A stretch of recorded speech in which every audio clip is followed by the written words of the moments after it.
शैतान खुद नमाजी को मस्जिद तक छोड़ने आया। आखिर क्यों? आइए जानते हैं। एक आदमी मस्जिद में नमाज अदा करने के लिए अंधेरी रात में घर से निकला। हल्की बारिश हो रही थी। अंधेरे की वजह से उसे ठोकर लगी और वो मुंह के बल कीचड़ में गिर गया। कीचड़ से उठकर वो घर वापस गया और कपड़े बदलकर दोबारा मस्जिद की तरफ चल पड़ा। अभी कुछ ही कदम चला था कि फिर ठोकर लगी और वो दोबारा कीचड़ में गिर गया।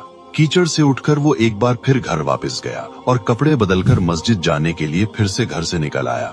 अपने घर के दरवाजे पर उसे एक शख्स मिला जो अपने हाथ में जलता हुआ चिराग लिए खड़ा था।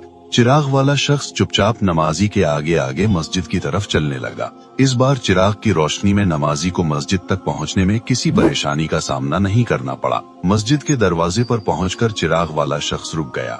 नमाजी मस्जिद में दाखिल हो गया और नमाज अदा करने लगा।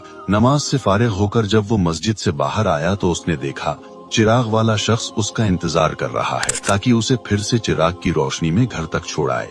जब नमाजी घर पहुंच गया तो उसने उस अजनबी से पूछा, आप कौन हैं? अजनबी बोला, सच बताऊं तो मैं इब्लीस हूँ। नमाजी हैरान हो गया। उसने पूछा, तुझे तो मेरी नमाज रह जाने पर खुश होना चाहिए था, फिर तू चिराग की रोशनी में मुझे मस्जिद तक क्यों लाया? इब्लीस ने जवाब दिया, जब तुझे पहली ठोकर लगी तो अल्लाह ने तेरी उम्र भर के गुनाह माफ फरमा दिए। जब दूसरी ठोकर लगी तो तेरे सारे खानदान को बख्श दिया।